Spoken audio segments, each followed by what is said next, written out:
Welcome to a Friday edition of Yahoo Sports Daily. She's Caroline Fenton. I'm Jason Fitz. We've got plenty of NHL reaction and plenty to talk about in the NFL, but we start, Caroline, with one of our favorite games on target or on something. NBA Finals Edition. Game 5 is Saturday night in San Antonio. Everybody knows that because the private jets are already en route from New York to get there and try and take over the arena. So figure we could take a look at some of the biggest stories with a little on target or on something. So we'll give the thought, and then we'll figure out if it's on target right there or if it's on something. In other words, how I'll be while I'm watching the game. Let's start with this, the very simple one. The Spurs down 3-1, a deficit that only LeBron and the 2016 Cavs have ever overcome. On target or on something, Wemby will do the impossible and lift the Spurs over the Knicks in 7. So you're telling me there's a chance on target or on something? Yeah, I think that you're on something there. I think you're on some Saturday night good there. Look, can San Antonio win another game? Sure. Yeah, I can absolutely buy into that. I actually want them to win another game because I think that the longer this series goes, is the better for us because we get to enjoy more basketball and because if the Knicks win, when the Knicks win, I want them to win in New York. So I'm kind of just like hoping that San Antonio wins game 5 so the Knicks can take it back to MSG and win it there. But no, I don't think that the Spurs can do this. And it's for several different reasons. This Spurs team has shown us time after time after time in the 3 games that they've lost. They don't know how to close. They had double-digit leads in all 3 of those games, and they just flushed it away. A 29-point lead in the third quarter, and you lose? How does that happen? We haven't seen this killer instinct from San Antonio that I believe is necessary, not just to win a championship, but to dig yourself out of that hole and dig yourself out of a 3-1 deficit. Because we've seen this team make far too many mistakes. Wemby throwing a ball in the back of Stephon Castle. De'Aaron Fawkes taking a stupid shot in the last 20 seconds or so. Just lapses in judgment. I mean, how many times have we heard from very, very smart basketball people who have played basketball at the highest level? You know, Michael Wilbon, Charles Barkley, Shaq, people who have played the game, people who have studied the game for a very long time. They have all been a consensus and said, that was the stupidest half of basketball that I have ever seen in my lifetime. I'll take their words for it. So no, I don't think that you can make those kind of mistakes time after time after time. And then all of a sudden, dig yourself out of that hole and win 3 consecutive games, and you're going to have to do it in the Garden as well. I don't buy into that. Yeah, I mean, look, the team that's leading this series is the team that should be leading this series because the Knicks know how to close. Coffee's for closers. The Knicks get coffee. The Spurs don't. I mean, at some point, we just have to look at what the Spurs have done and how they've hurt themselves. Do I think they can win? I think they will win on Saturday. They get an extra day of rest. Wemby has the chance to get his body a little bit better when he's coming off the extra day of rest. He's got the fire of the gods. We all know this. I think Wemby and the Spurs have a great chance for it. And you're right. Like, whether you're a conspiracy theorist that believes in script writing or you just want the basketball gods to give it to us, if I'm going to watch the Knicks win a championship, I'd rather watch it happen in Madison Square Garden. It just feels like all of these things align. It gives us more storylines to talk about galore. I love all of this. I think desperation will become part of this. But the funny thing to me is how often do we say in all sports, the team that wins is the team that comes to the court or the ice or the field with more energy, with more desperation. They just wanted it more. All of these phrases that we hear. We've seen the Knicks manufacture that energy, that want, that desire over and over and over again. And every time the Spurs have needed to match it, haven't been able to. So do I believe the Spurs can win Saturday night? Sure. Do I believe the Spurs can win 3 straight against this Knicks team, this hot team, this juggernaut? No, I don't. And it would take an epic collapse by the Knicks to make it happen. Then we ask the question, if I believe somebody's going to collapse in an epic way in this series, who's it going to be? The Spurs that have done it repeatedly, or the Knicks who, no matter how backed up against the ropes they've been, have fought their way out of a corner over and over and over again? The Knicks are going to win this series. The Knicks deserve to win this series, and we're going to try and turn it into some learning lesson for the Spurs. But the reality is the better team in this series is continually winning these games because they know how to close. So, yeah, it's on something to think that they're going to turn around and win this. How about this? It takes a village to get a win like the Knicks did in Game 4. How about this from Carmelo Anthony, who claims he told the team from the stands that OG would be open for his incredible tip-in winner. He told him to crash. He knew it was going to happen. Carmelo sees it on target or on something. Carmelo deserves a ring for his efforts. What? No, you are on some serious good if you think Carmelo Anthony deserves a ring. If you think his telepathy to, OG Anunoby was what got them this victory. Like, Carmelo Anthony and Stephen A. Smith can both just be in a corner and they can go get ring pops together, or they can go ring shopping together. Like, no, Carmelo Anthony does not deserve a ring. And I think it is so ridiculous for Carmelo Anthony to even say something like that. Like, quit making it about you, dude. Like, you've had your day in the sun. You've had your time. You've had your success. See, even to try and take even just the teeniest, tiniest, weeniest, weeniest, ittiest, bittiest shred of credit for anything that the Knicks did in Game 4. Probably the best basketball game that I've ever seen in my lifetime, and probably will ever see in my lifetime. And Carmelo Anthony's out here like, yeah, I told them to do it. You're welcome, New York. I did that. Please give me a break. Yeah, I mean, there's also, look at the quote here. Coming out of the timeout, I made eye contact and was yelling, "The offensive rebound is there. Somebody go." All right, so you told the team to go crash the boards and get a rebound after what was inevitably going to be a long shot to try and win the game. That's, I mean, I think everybody and also, yelling at their TV said, yeah, like, this isn't some great. Of course you're going to do that. There isn't some great, like, oh my God, I never would have thought of that idea. Crash the boards and try and get the rebound. Was it about Carmelo telling OG beforehand to crash the boards, or was it about the fact that one of the best defensive teams in all of the NBA simply forgot how to play defense and forgot to do anything to put a body on OG? The thing that keeps driving me crazy. I do understand the need to double team Jalen Brunson. We know how clutch he is, and I guess you don't trust the unanimous defensive player of the year to shut him down one-on-one, but you've got to put yourself in some sort of a situation where you can cover the one person that can crash to the rim. It was a fail by the Spurs defensively, not brilliant strategy from Carmelo. I appreciate Carmelo in the moment saying, "I saw it coming," but man, this just feels like everybody that you've ever watched a game with saying, "Go crash the board." So yeah, so far we're on something on both of these. How about this? What about Team of Destiny? People are throwing around the term Team of Destiny to describe this magical Knicks run. On target or on something? The Knicks are a team of destiny. It is a magical run, and you can feel it. Like, the energy of New York City is so palpable. It's so contagious. Everybody wants to be a Knicks fan right now. I think everybody is a Knicks fan right now because everyone's feeling the good vibes of New York, and it is contagious to see the way that the Knicks have won some of these games. Game 1 against the Cleveland Cavaliers, coming back, from a deficit against the Atlanta Hawks, coming back down 29 with that miraculous tip-in from OG in the final second of that game. Like, all of those things are just like, it's why we love sports. This version of the New York Knicks is why we love the game of basketball and why we love sports. But a team of destiny, to me, feels like a team where things just kind of fell into place. It feels a little underdoggy. I mean, the Knicks just paid Jalen Brunson more than anybody else was willing to pay Jalen Brunson. They traded a whole bunch of picks for Mikal Bridges. They traded for OG Anunoby. They traded for Josh Hart. They traded for Cat. Like, this was a thoughtfully constructed roster. Like, it fired their coach last year after making the Eastern Conference Finals because that just apparently wasn't good enough. So, team of destiny feels like a ragtag group of just, randoms and randos kind of randomly placed together. A team that nobody really gave a shot at all to. And while none of us really thought the Knicks were going to win a championship, we definitely thought the Knicks had what it took to, win a bunch of games in the postseason and make a lot of noise. So yes, I love the good vibes of New York, but more than saying it's a team of destiny, I think it's a team of vibes.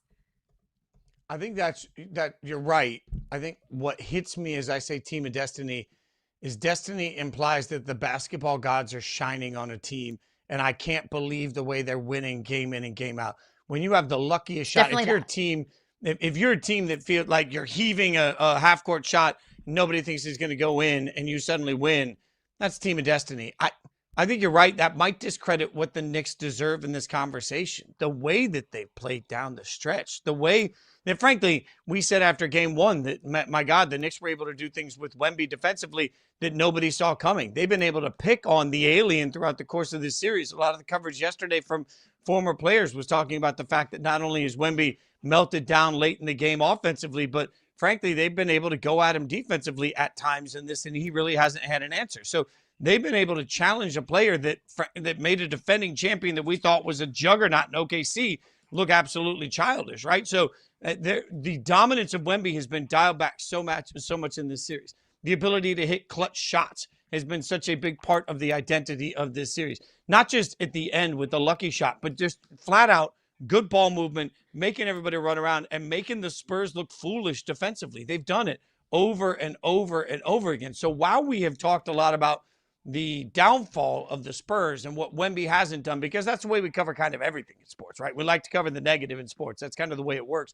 Caroline, the more we talk about it, the more I think it's on something to call the Knicks a team of destiny, because none of this was accidental. Maybe they're getting hot at the right time, but the way they move the ball offensively is not destiny. That's hard work. The way that OG has played throughout the course of this series isn't destiny. It's hard work. Jalen Brunson being able to calm his pulse down and make massive shots at big times throughout the course of the playoffs isn't destiny. That's hard work. So I think I'm with you. As much as I do think there is a team of destiny moniker for the Knicks, I also wonder if they need more credit in the way that they're winning these games, because the Knicks, again, I cannot say this loud enough, they've clearly been the best team in the NBA playoffs. Not the luckiest team. They've been the best team from day one to right now of the entire playoff process. I love using the term God wink, like little things, fun little coincidences that may happen in your life. And it just feels like, oh, like that was maybe whatever you may believe in, like that was a fun little message from beyond. It feels like this whole Knicks run has been a New York God wink. Like, oh, we want to tip in that last shot after you're down 29 and miraculous comeback in the final half. Like that just feels like it's, it feels like there was divine intervention in some form or fashion. So in that, right, yes, it does feel like destiny. It does just feel like it was written in the stars that no matter what happened, this was going to be New York's year. It feels like that, right? It feels like they're going up against a team with a 7'5" alien that nobody has been able to stop or limit all season long, all postseason long. They're going up against this team who has built their team I don't want to say the right way, but they've built their team in the way that you're bad enough and you hit and on draft picks, you acquire all of these young picks. You have Greg Popovich, one of the greatest basketball minds who has ever coached this sport, who's advising this team. Like this San Antonio Spurs team has every little inch and piece of a championship DNA. We all believe that whatever happens in this series, win or lose for San Antonio, I think they're going to lose. But win or lose for San Antonio in this series, I think we all believe that San Antonio will be a championship contending team for the next decade. The Knicks, yeah, they've got a lot of pieces on paper. They have Jalen Brunson with the ultimate clutch gene. They have the big in Cat who is, playing out of his absolute mind. But on paper, there's no reason why this Knicks team should be playing as dominantly as they are, but they are. That is partly because of Mike Brown. That is partly because the buy-in of this team, the culture of this team, the fact that everybody has their own role, knows their own role, plays incredibly unselfish basketball. They're a great rebounding team. They're a great shooting team. They're a great clutch team. They have that clutch gene that is, I think, a necessary part of a championship formula. But nothing about these two teams on paper feel like New York should be as dominant over the Spurs as they are. So in that, right, it does feel kind of like destiny. But also, when you trade a whole bunch of picks and a whole bunch of players to build this team, is it really destiny? Like Yeah, you just built this team, and that's fine. Maybe this is just a magical team. Maybe it's a magical moment. I want to find a way to capture the fact that I don't remember the last time a team captured America, the world, the NBA culture, the way that this Knicks team is capturing them. But to imply that it's destiny takes away some of the credit they all deserve in the process that got him there. Plenty more to break down on the NBA Finals as we get through the day. But coming up, last night, a big statement by Carolina. We'll tell you about it.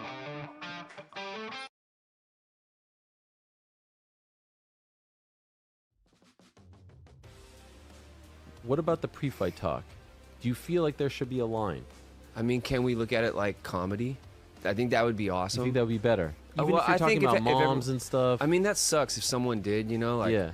Okay. I think, like, building up to it, like, if you and I were standing across from each other and we were going to fight, you'd probably say a bunch of stuff you really don't mean.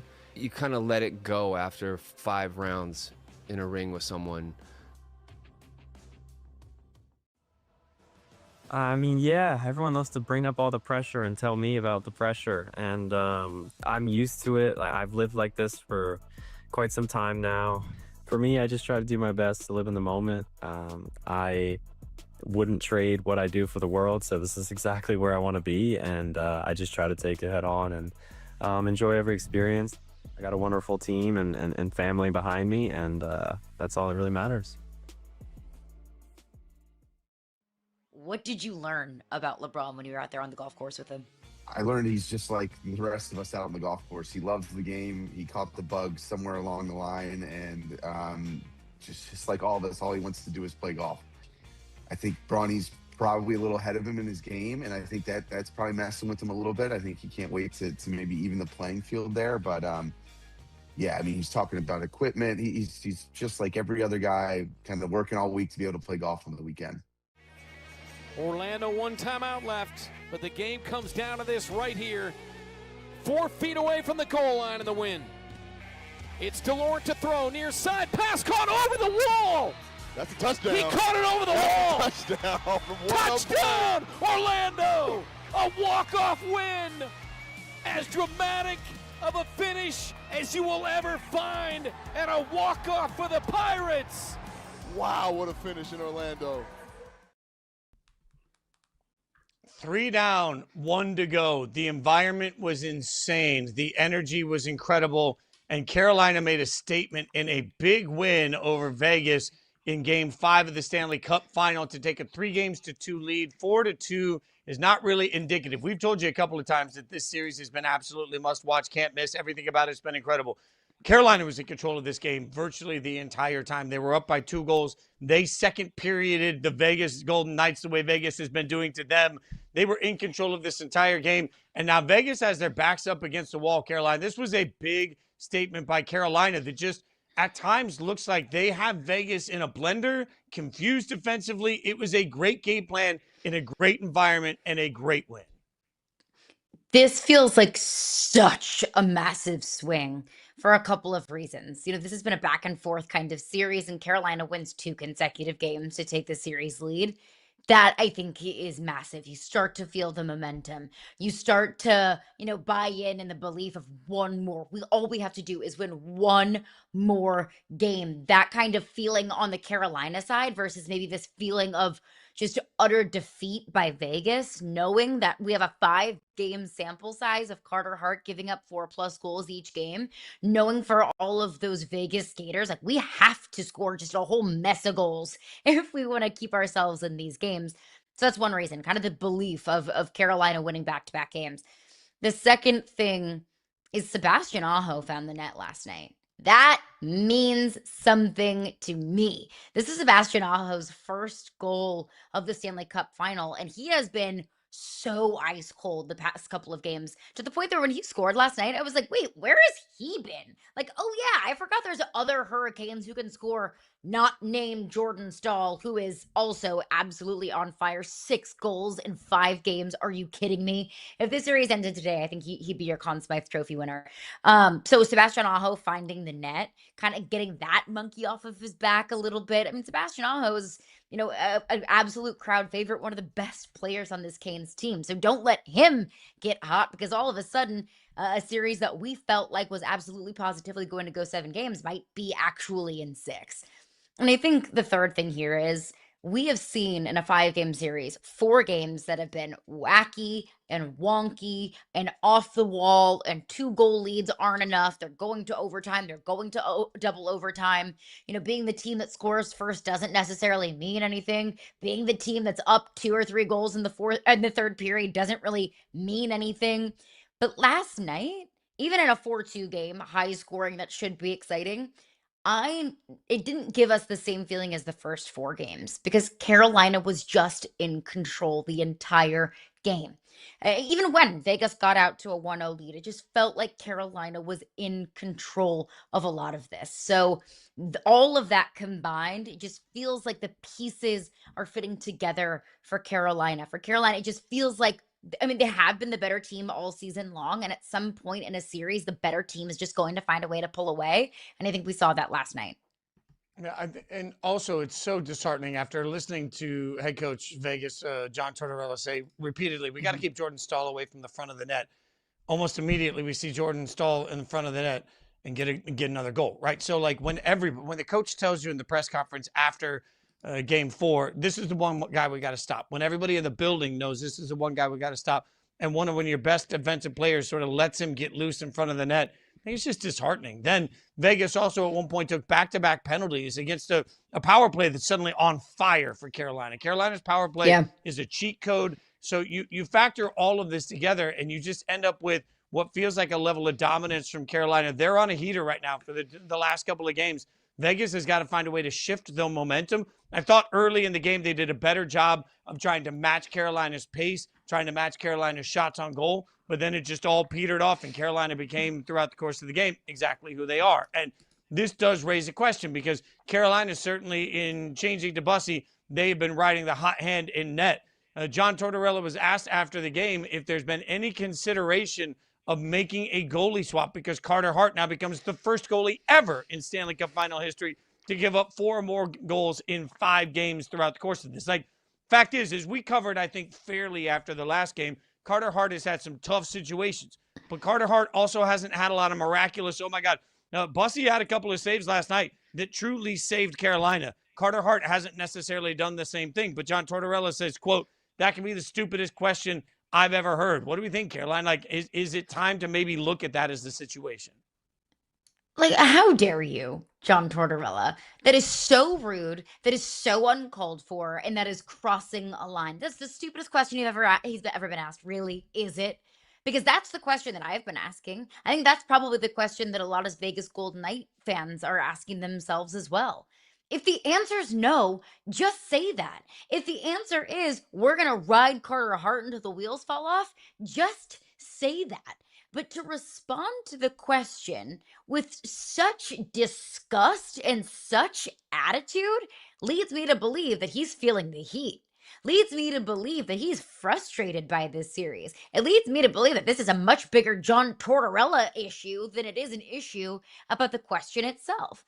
So I shame on John Tortorella. It's a fair question to ask. That reporter is only doing their job. And I think it's especially fair, not only because Carter Hart became the first goalie ever to give up 4+ goals in the first 5 games. He was actually the first goalie to give up 4+ goals in the first 4 games. Broke his own record. And all records are great. But because Carolina has been able to win 2 consecutive games with Brendan Bussy in net. Keep in mind, this time last year, June 2025, Brendan Bussy had never even played in an NHL game. He bounced around to, minor league team. All of a sudden, he got an opportunity in Carolina. He's 27 years old, and 2026 was the very first time ever he played in an NHL game. And now here he is 1 game away from winning a Stanley Cup after winning back-to-back games in the Stanley Cup final. So seeing what kind of surge that's given the Carolina Hurricanes, it's more than fair just given Carter Hart's performance. It makes it even more fair seeing what's happening on the opposite end of the ice. It also is a fair question given who the other goaltender is in Vegas. Adin Hill entered this season presumably as the starter in the eyes of many. Adin has a Stanley Cup championship, I should say, with Vegas. So Adin got injured early in the season. When he came back, he didn't play particularly effective. When Torts took over, he made a goalie switch to Carter Hart. He prefers Carter in net. I get it. But you do have a Stanley Cup champion as your backup goalie. And maybe they're seeing something in Adin that gives them absolutely no belief. But I'm not sure what they're seeing in Carter Hart that gives them unequivocal belief that he can turn this thing around. The fact is, again, I think it's important to note that Vegas's defense has put Carter Hart in situations that I don't think Superman can make those saves. I get that. But sometimes when you're down, you need a spark. And that's exactly what Carolina got, accidental or not, when they decided to make a net change in the third period of a game that looked like it was wildly out of control. It sparked the Hurricanes. They've been a different team ever since. So I think Tort's reaction to that was just asinine. Speaking of crazy things that Tortorella had to say, I love this. He told reporters that he's not giving up hope. He's leaving his clothes in Raleigh at the hotel, saying, hey, I'm going to leave my clothes here. We'll be back. Implying all but he doesn't want to pack a bag, go back and forth from Vegas to Carolina, and that there will be a Game 7. What do we think? Do we share Tort's confidence in leaving his clothes at the hotel? The hodl. I gotta do, even though I feel like Carolina has found something here, has found some consistency, has found some electricity, proved last night that they are the better team. This series has been way, way, way too closely matched, way, way, way too back and forth, way too funky, wonky, and frankly, drunk for this series to not go 7 games. But also my question is, does John Tortorella really believe that? Because he's the one that's clapping back at reporters. When you are calm, cool, collected, and confident in your team, you don't treat people like that. You don't clap back at fair questions like that. So I do feel like this series is going to go 7 games. Maybe that's just me speaking that to an existence, because I just want this to go 7 games because the series has been far too fun for it to just end in 6. But I would ask John Tortorella how confident he really is in that, because confident people don't act like that. There's a lot of veteran leadership on this Vegas team. They go home for a Game 7 that's on Sunday night. They get a little bit of opportunity to rest their legs. I think Vegas sends this back to Carolina for 7 in Game 7. The series itself has been too good for me to think that we're going to get another big blowout. But I will say, I do believe that the last game, Game 5, was a blowout. And they showed the stat last night. It's like 72% of the time the winner of Game 5 in a 2-2 series ends up winning the series overall. So Carolina has the advantage. What they'll do with it, we'll find out over the course of the weekend, and you know that we'll cover it on Monday. Speaking of NHL news to cover, there's some coaching news. The Edmonton Oilers are reportedly looking to hire Mike Babcock to be their next head coach. This move is raising some eyebrows. For anyone that doesn't know the history, Babcock last coached when he was with the Blue Jackets. He was forced to resign there amid allegations that he violated player privacy by demanding to see personal photos on players' cell phones during one-on-one meetings. That's one of many allegations of essentially wrongdoing between coach and player. In fact, the NHL has had to reach out to the NHLPA to make sure the Players Association would even be okay with the hire. The NHLPA is requesting a full investigation before the Oilers can even hire him. Caroline, I'm stunned that a team right now that is trying to convince the world that they've got the necessary pieces to keep their superstars happy and in place are trying to make what would become one of the more controversial recent hires in NHL memory. It's Stanley Cup or bust in Edmonton. Connor McDavid signed a 2-year deal because he didn't want to sign a longer one. He said, I'll give you the benefit of the doubt. I'll stick around in the short term. But if you can't prove to me that we can actually win here in that short amount of time, I'm out of here. And good for him. So your days are numbered in Edmonton. Your days with Connor McDavid and Leon Draisaitl at their peaks, playing like the best duo in the NHL, they're numbered. And not winning a championship on capitalizing on the best 1-2 punch in the NHL is an absolute epic failure. So this coaching search and this coaching selection is one of the most critical decisions that I think has ever faced the Edmonton Oilers organization. And you're going to hire someone, or at least entertain the idea of hiring someone with that kind of baggage?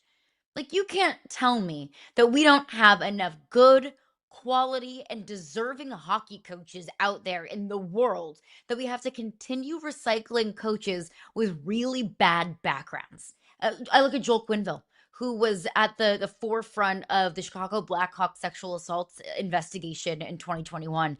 Heinous things that were happening in Chicago that year. And Joel Quenneville is coaching in Anaheim. Like, why are we allowing these coaches second, third, and fourth chances? I think that Edmonton would be better served to find somebody that just doesn't have that kind of baggage coming into a critical time in an organization. And the Oilers and the NHL as a whole needs to figure out why their pipeline for coaches just prevent new coaches from getting new opportunities. There must be an issue somewhere. And then to your point, I will remind everybody that Vegas fired Butch Cassidy Butch Cassidy tried to get permission to interview for this job, and Vegas blocked him from it. So other teams are trying to make sure that Edmonton doesn't get the right coach in place for the exact reasons Caroline mentioned. But still, there's got to be a better way. If you have to ask the Players Association if it's okay to hire somebody, you already know the answer is it isn't okay to hire that person. We'll keep you updated on all of the hockey happenings. But coming up next, the great Jori Epstein going to join us. We'll get her thoughts on all things New York football.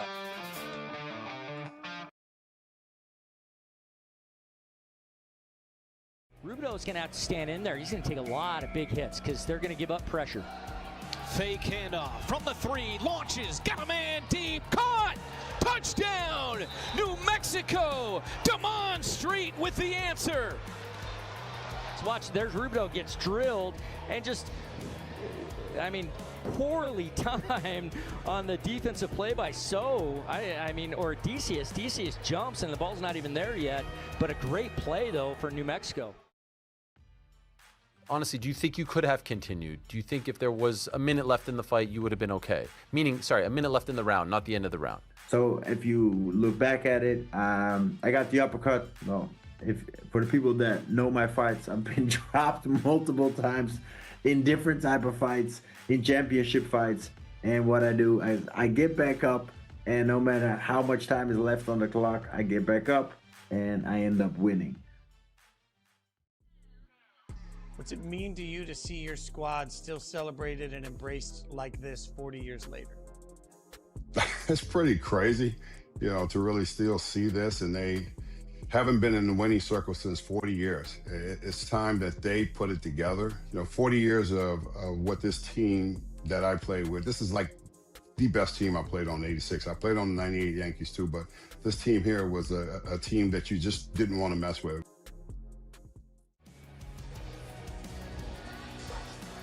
Felix Harper, 7 of 11 in the first half. The efficiency has been the name of the game for him so far this season. Handoff left side, down the near boards, open space, and JT Stokes in for the touchdown for Fishers. And JT Stokes get a carry off the left side on the first play from scrimmage in the second half and houses it.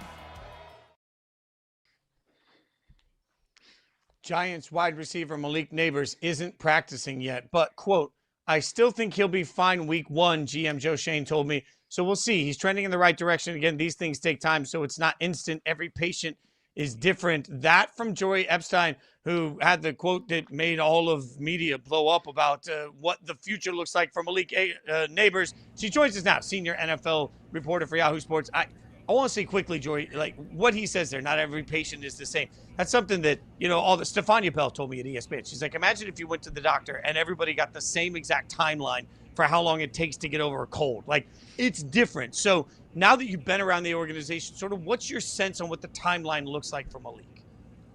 Yeah, General Manager Joe Shane did tell me he is confident about week 1. As he says in that quote you just mentioned, Fitz, he thinks he'll be fine week 1. I think it's still notable, though, that he said week 1. He didn't say training camp. He certainly didn't say the beginning of training camp. And Joe Shane told me, he's like, look, I'm not that concerned about what happens between now and the Sunday Night Football primetime opener with the Dallas Cowboys. I need him for that. This is a guy who, as a rookie, 1,200 yards, 7 touchdowns. But then he tears his ACL right in Jackson Dart's first start. So Jori Epstein, would be a little bit concerned if you don't have him before week 1, because I think getting that chemistry with the quarterback you didn't really play with, you've got 2 passes in live football from, matters. But I think they're saying, look, we got to bring him along, and quite frankly, maybe even a pitch count starting for the first few weeks.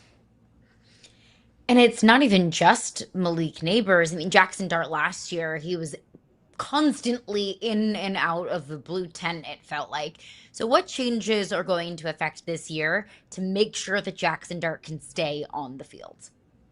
Yeah, absolutely. And I think changes might not be the perfect word, in the sense that I don't think the team was telling Jackson Dart to do what he was doing last year. It's really changing the mindset, if you want to say changes, of Jackson Dart, because there's kind of this element of, Jackson, is the risk really worth it? And I met with offensive coordinator Matt Nagy, who watched Patrick Mahomes in Kansas City, all their shared years together, really use the sideline well, use his legs specifically on third down or when he really needed it. Like, if he was going to use his legs, he was going to make it worth it. And so you take that background, and then you have Matt Nagy sitting down with Jackson Dart, he told me, with the clips of cut-ups of all of the times that he was getting kind of banged up, even if it wasn't an official injury, and saying, was that one worth it? Was that one worth it? Joe Schoen telling me, hey, on the third preseason game, did you really need to lower your shoulder? So I think it's kind of this mindset of, we get you have instincts, we get your dad was a safety in college, but let's consider, are you going to be available for the rest of the game in the next game? And if you think there's an issue not, you should really make sure that's going to be worth it. So, but what's curious to me about that, Jori, is I feel like reporters were asking Jackson the same sort of thing last year, and his answer was, I mean, contrarian. It was basically, this is the way I play football. Coaches can scream this all day long. Can they make Jackson actually listen to that, though? I think is the harder part of this. Absolutely, and we'll have to see how it looks. I mean, Matt Nagy, that's why he was saying you can't just tell him, like, you have to try and change those instincts. I mean, I think some of this will also be a little bit of a maturation process, but you don't want to take the swag and the energy out of Jackson Dart. That's really key to who he is. But also at some point you start to add up, and I think we've all had injuries before where you say, okay, I really don't want to run that fast because I'm going to get that injury before. So trying to kind of remind Jackson Dart of the consequences, not just the potential extra yards of benefit. They'll see. We'll have to find out. And I know last year, even in a year where the Giants didn't win a whole lot of football games, there was still a lot of excitement. And look, rightfully so. You have a young quarterback that looks to have a high ceiling. You have a young receiver in Malik Neighbors. Cam Scatterbo, not just what he does on the field, but I think his personality electrified a lot of Giants fans. So the vibes are good. Everyone's excited about the potential ceiling of this team. Do you think that could come in the fruition of a playoff berth this year? A playoff berth, that's a good question. I think health is really going to be the number one factor. I think if they all have a great run of health, they have the talent to stay healthy, but I do wonder about that. And it's still like, look, John Harbaugh should give you a couple wins a year. I think that's kind of his wins above replacement as a head coach because he's effective, but there are still a lot of questions. This is a young team, and as I saw during practices, it's an offense still learning a new system, and it's a defense still learning a new system. So at this point, they've got a lot of pieces to put together. Patience, the word that nobody has. Let's take a look at the other New York City football team. Bills fans, don't at me. The Jets. You've written a little bit about David. Like, David Bailey feels like the most forgotten number 2 overall pick ever because this year in the draft we just didn't know what was to come. So what have you seen so far in David Bailey? Yeah, he's super interesting. I sat down with him this week at Jets facility, and really what stands out to me is this is a Jets team that famously had 0 interceptions last year. First team since the league had started tracking in 1933 to not have an interception. Well, yes, you need to upgrade your secondary, and the Jets did, whether that's with a Minkah Fitzpatrick or a couple other key additions. But you also say, rush and coverage go together. The pressure matter. This is also a team that was really in the bottom couple teams of statistics on sacks, on pressure, on quarterback hits, on quarterback knockdowns. And so you kind of realize how these work hand in hand. David Bailey's pressure, you hope, can change that. So I talked to David. I also talked to his Texas Tech defensive coordinator, Sheil Wood, because Texas Tech is a team that led the FBS in takeaways last year. So he's going from the best takeaway team to the worst takeaway team. And you kind of think through this and you say, well, his pressure matters. Those 14.5 sacks he had last year at the college level matter. And so he is very well aware that the amount of pressure and the way he can, even if you get the quarterback off his timing, you rush it up. I mean, I had a play I mentioned in the story I wrote where it's like, he's playing against Oregon, Dante Moore speeds up, and no, he didn't get the sack or even the interception, but it was because of his pressure that Dante Moore had to throw more quickly and did throw an interception. So I think all of this goes hand in hand. Let's stick with the Jets, but flip to the other side of the ball. Rookie tight end Kenyon Sadiq just got surgery. What's the latest that you've been hearing there, and maybe a potential timeline for return? Yeah, he got this hernia surgery a couple weeks ago. And I mean, when you talk to the Jets, it's a pretty routine surgery. A lot of guys kind of play through it for a while, either at the college or NFL level. And then because it is a fairly quick recovery time and a fairly predictive recovery timeline, this is the time of year when teams want to take care of it. So they got that done. They fully expect him to be ready for training camp. And even already this week at practice, while he wasn't participating the day I was there, and it was actually a pretty heavy special teams day, so maybe not so relevant. He was running quite well to the side on the side field. So he had his speed, he had his burst, he had his explosion. I'm not too concerned from an injury standpoint that this is going to be a guy who can contribute. You've been around so many teams at training camps and practices. I think we've all just sort of waved the white flag around the Jets already this season, which maybe isn't fair to where the Jets are. It's a hard question to quantify vibes, Jori, but what are the vibes like around the Jets right now? Yeah, it's interesting. I mean, I actually give Brandon Stevens, their cornerback, credit for being like, look, we know that we have on our names last year those 0 interceptions. We take that personally, and we're ready to rewrite the next chapter. I mean, I think there's kind of this element of, hey, we don't like what happened last year. We got a new guys in. I mean, look, they had a really strong draft, it seems. Obviously, it's a little bit early to know for sure, but they upgraded significantly in free agency in the draft. They've got 3 first-round picks for next year. So this is a team that understands it's going through a rebuild, but they didn't say we're keeping the guys here this year. I mean, I think they're optimistic about Geno Smith. He should be significantly better than the options they had under center last year. And they've got, T'Vondre Sweat, who you see on that screen right now. Everyone kept being like, that is one big man. So you really have Frank Reich as the offensive coordinator, basically head coaches the offense, and Geno Smith kind of create a veteran stability to the offense. Whether or not it's productive, we'll see. But there's stability, I would say. And then on the defensive side, you've got some prime picks early in the draft, both with David Bailey and D'Angelo Ponds, to really help anchor this kind of next era of Jets football. Have you gotten a sense or a vibe about Aaron Glenn's job security?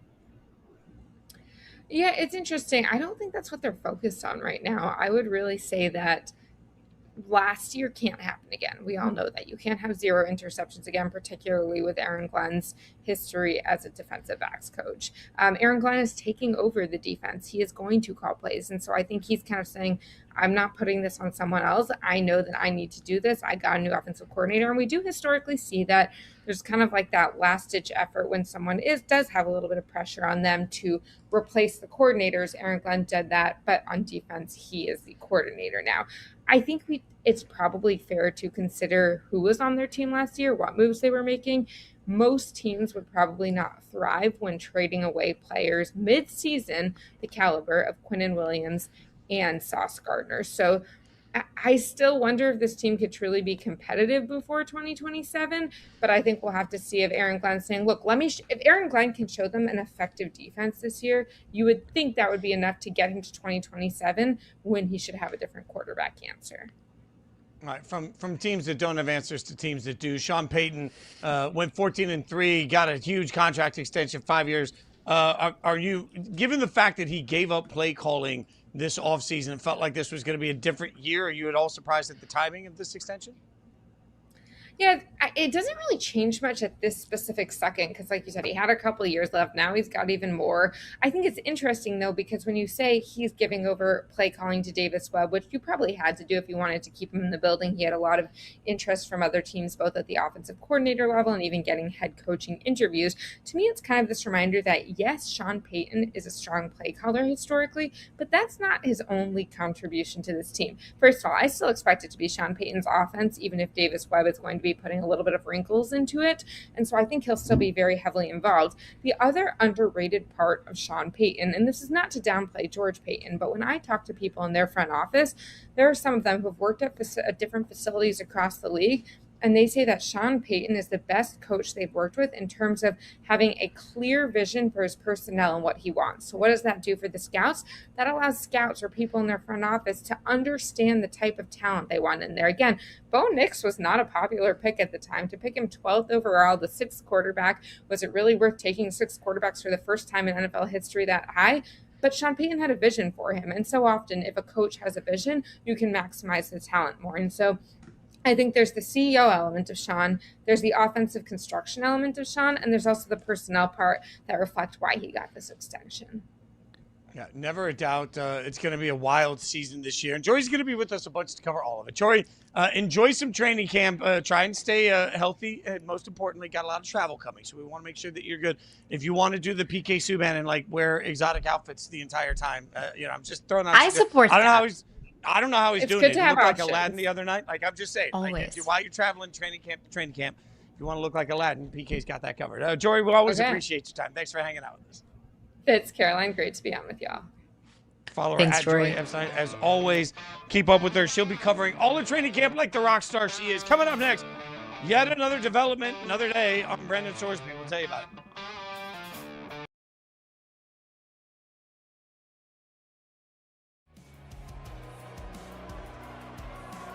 There's the toss to Kerrigan. He is destroyed at the 2-yard line. Yeah, and a great effort by Carson Taylor, defensive end. He makes Kerrigan really have to get wide here, and then good pursuit by the rest of the defense. Arizona down by 3. Snap to Myler.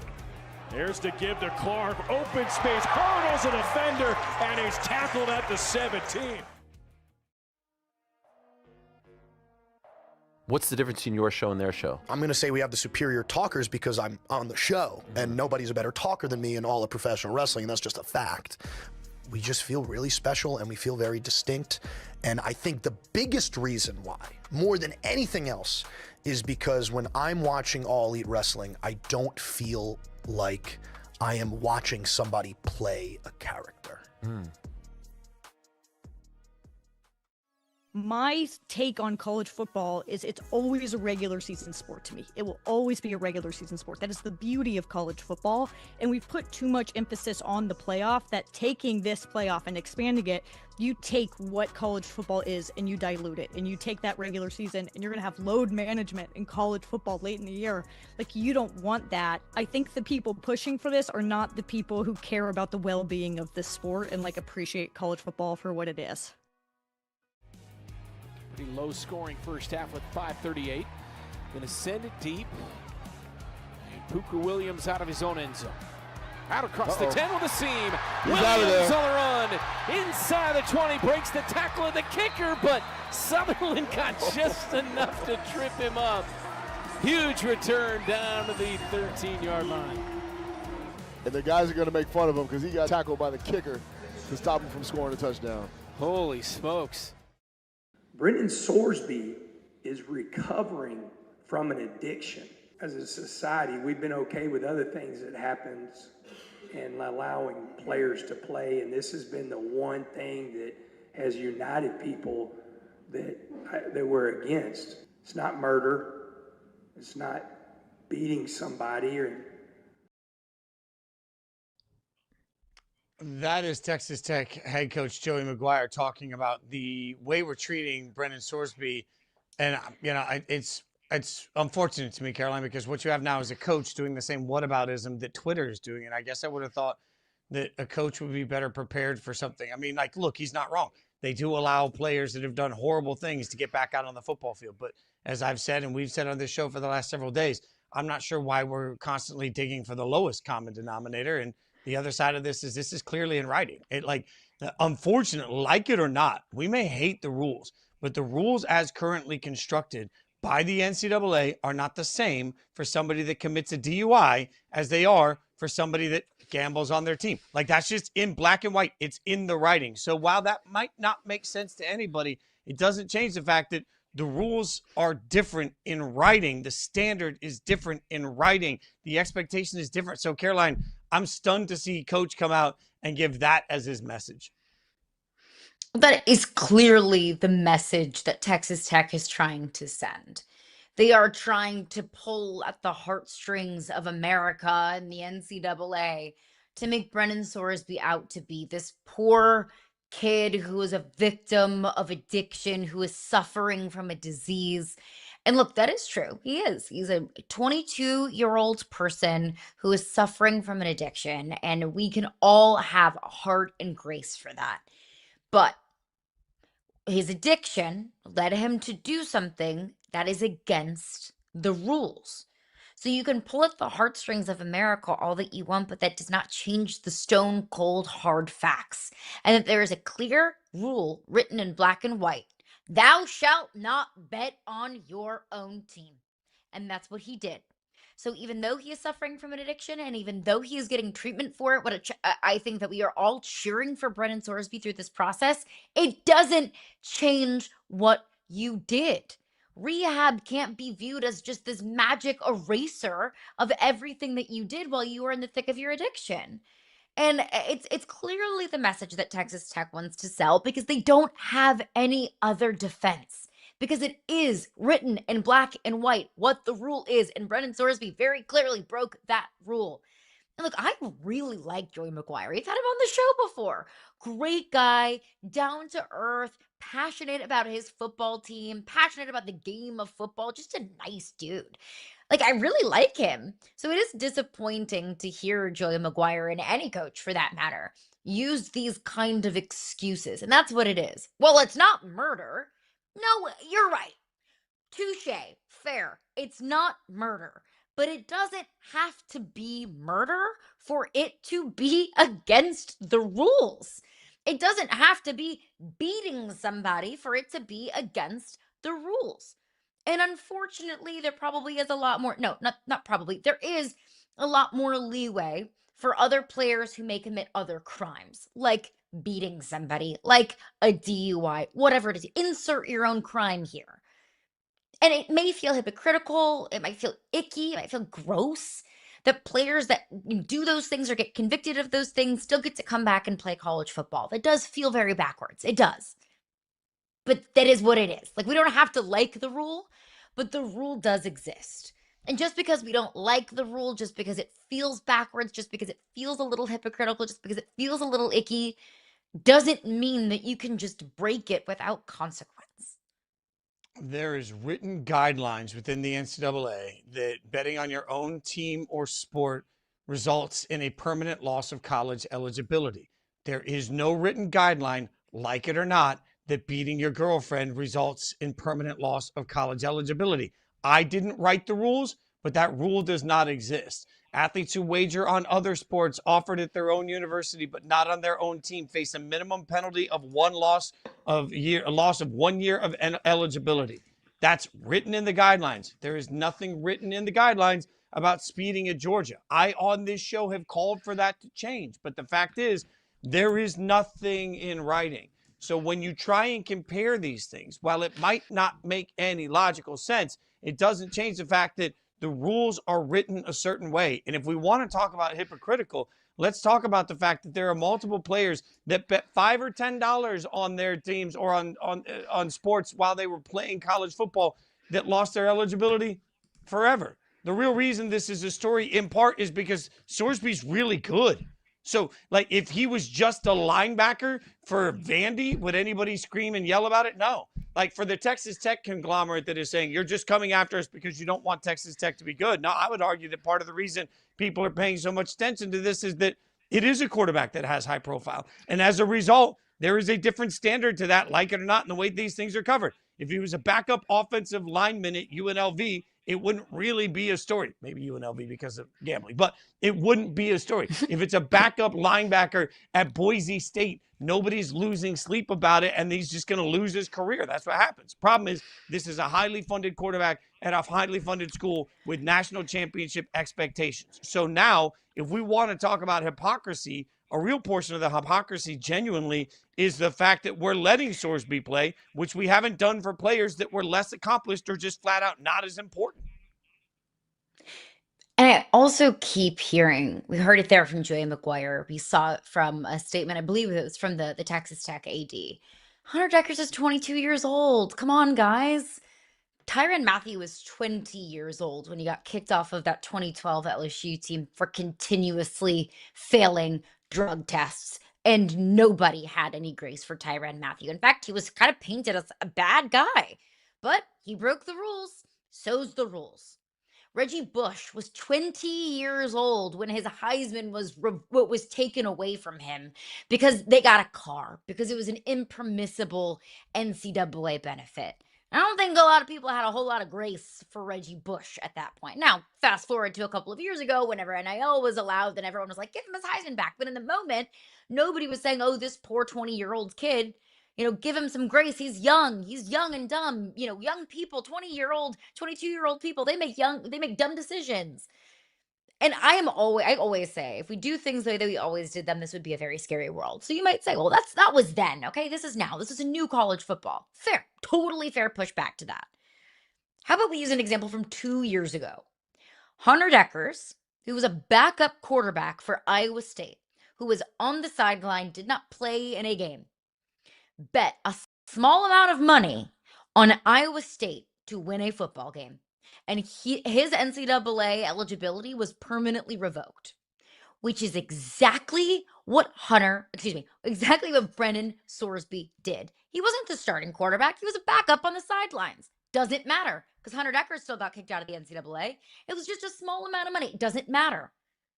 It doesn't matter. He was 22 years old too, but nobody at Iowa State was saying, come on, he's only 22 years old. You're a grown adult. You're making millions of dollars.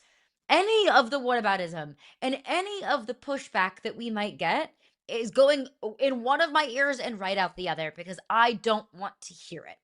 Why are we giving Brendan Sorsby all of this benefit of the doubt and all of this sympathy that has not been afforded to other players who have also broken NCAA rules? I have a heart for him as a person, but there's only so much grace that I can extend to the player.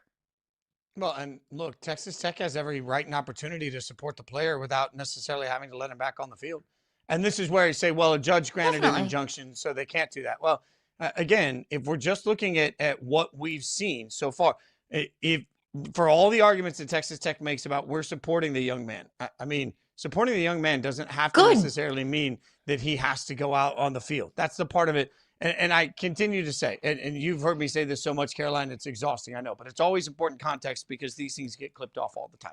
My brother went to prison. My brother spent years in prison for drug possession, for things that now, frankly, wouldn't even result in going to prison. And he spent 7 years in jail. I understand recidivism. I understand rehab. I understand all of these things. I also understand the rules are the rules. Even when the rules are stupid, the rules are the rules. When you don't follow the written rules, there are consequences to it. Again, I can't change the fact that this rule might be overreactionary in college football. I can't change the fact, like, if you want to have a deeper conversation about changing the rules, we should. If you want to have that conversation, we can have it. But the time to have that was before you got caught breaking the rule in epic proportion. It doesn't really matter to me, all of the whataboutisms, because the one thing that we know is Brendan Sorsby broke the rules as written by the NCAA. It's as clear as black and white in the bylaws of the league. So we can have all the lawsuits we want. It doesn't change the fact that at the end of the day, for whatever the reason is, his kid broke the rules as they are written. We'll keep you updated on it, but we got to get to the NBA because we've got a great one next. Tom Haberstroh going to join us. Tom, plenty to say about the meltdown at Madison Square Garden. We'll get his thoughts on it next.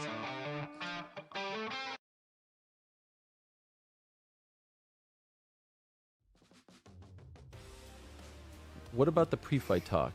Do you feel like there should be a line? I mean, can we look at it like comedy? I think that would be awesome. I think that would be better. Even well, if you're talking about moms and stuff. I mean, that sucks if someone did, you know? Like, yeah, okay. I think, like, building up to it, like, if you and I were standing across from each other and we were going to fight, you'd probably say a bunch of stuff you really don't mean. You kind of let it go after 5 rounds in a ring with someone.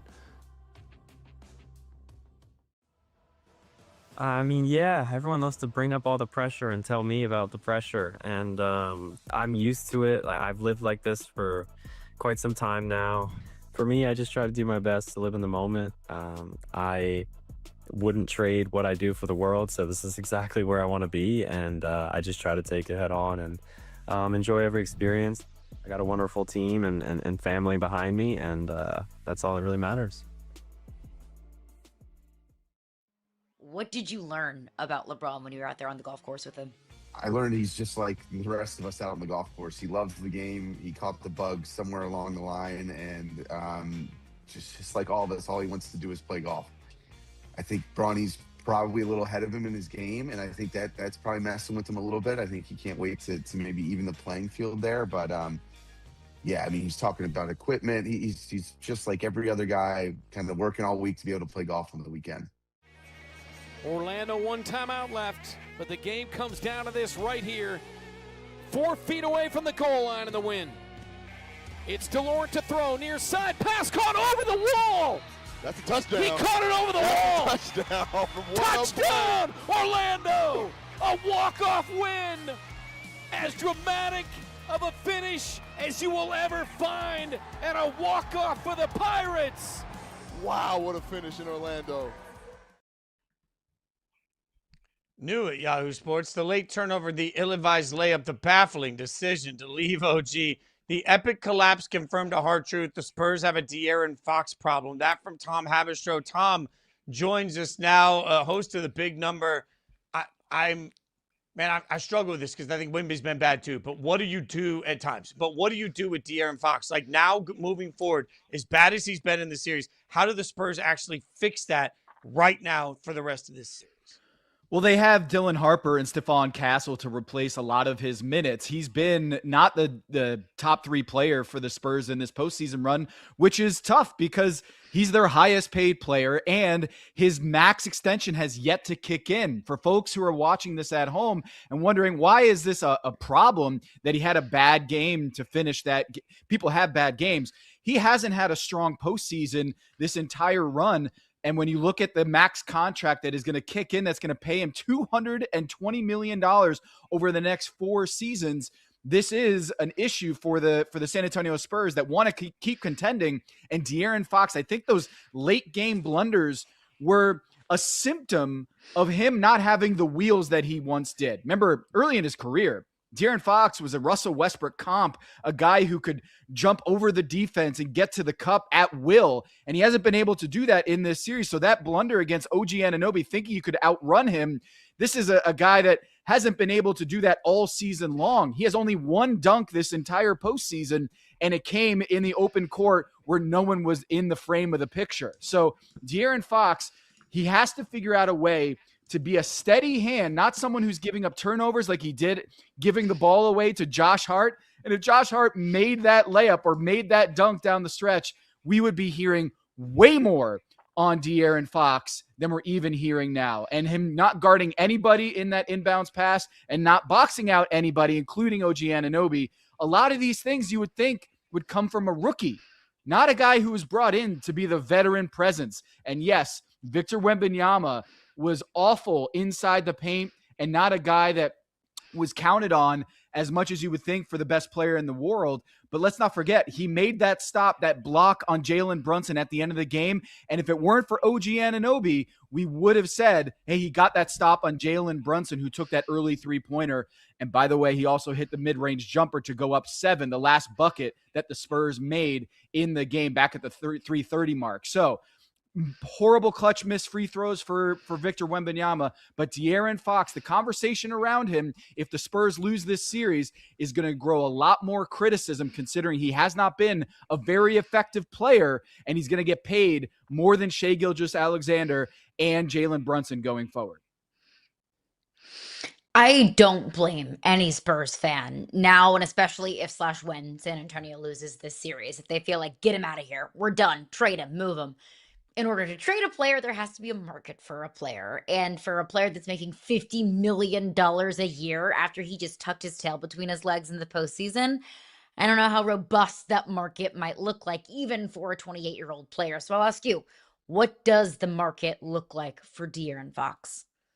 Well, the Spurs could keep him, and they could say, hey, look, we've got a guy who's an all-star this season, who's 28 years old, and someone who I think for De'Aaron Fox would hope that after the ankle sprain that forced him to miss 2 games in the Oklahoma City Thunder, once he rehabs that, he's going to get back to this level. But even before that injury, I would not say that De'Aaron Fox was an all-NBA player, but he's going to be paid like a first-team all-NBA guy going forward for the next 4 years. So for De'Aaron Fox, the question is for any suitors out there, if the Spurs want to pivot, and look, they won 60-plus games with De'Aaron Fox as the starting point guard. He was an all-star, and they're in the NBA Finals. So it's not a disaster, but in terms of fit on this roster, I could see the San Antonio Spurs looking at the Dallas Mavericks and saying, hey, we've got a need at the 4 position. Maybe PJ Washington could be a good fit there. And with Cooper Flagg coming up and becoming a guy who can do a lot of the same things that PJ Washington, just doing a whole lot better, I could see that the Dallas Mavericks, with the new front office and the new organization regime, to say, all right, let's get off of the Kyrie Irving contract. Let's move PJ Washington and bring in a much younger guy than Kyrie Irving, and potentially move to go get De'Aaron Fox at a much better number in terms of the age than Kyrie Irving coming off the ACL tear. So if you're the San Antonio Spurs, it's not going to be a long list of teams that are willing to absorb $220 million left on De'Aaron Fox's deal, but it would take a team like the Dallas Mavericks, who have a guy at that position of need and an older veteran making $39 million next year in Kyrie Irving, that maybe you want to move off of that money and get a much younger all-star. So, Tom, part of the reason we're here is the meltdown that Wilbon called the stupidest half of championship caliber basketball he's ever watched. Has been pointed out, 1 of 12 from 3 in the third quarter on shots taken with over 10 seconds to go on the shot clock. It was a stupid half of basketball. Now that we've had the chance to let all of that sink in, who takes the blame for that? Yeah, I think it's Mitch Johnson first and foremost, the head coach of the San Antonio Spurs, not calling timeouts, not doing what I think Greg Popovich would have done, which is just to lay into these guys for not getting downhill and attacking. This is a team that in the third quarter did not have a single paint point, 0 points in the paint. And if that sounds crazy, that's because it is. We hadn't seen a team this postseason do that, not just in the third quarter, but in any quarter this postseason. So what the Spurs did was historic. The fact they were not attacking the basket when they got a 7'5" guy on their team that for much of this playoffs has been a dominant rim player. They opened the game getting him a lot of looks into the paint on lobs, and they were not going to that.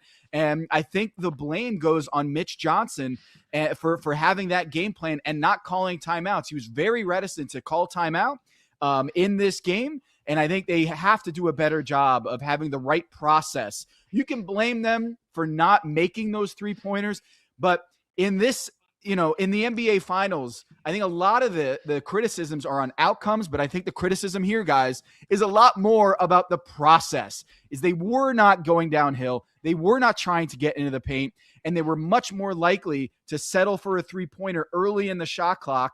And as the commentators talked about live during the game, it was playing right into the Knicks' hands. That is a game plan that the Knicks wanted. Early three-pointers when all they needed to do was waste the clock and go for two-pointers, much more high-percentage shots. And instead, they played right into the hands of the New York Knicks. And I think that falls on Mitch Johnson. Certainly Victor Wembanyama, De'Aaron Fox, and others deserve some of the blame.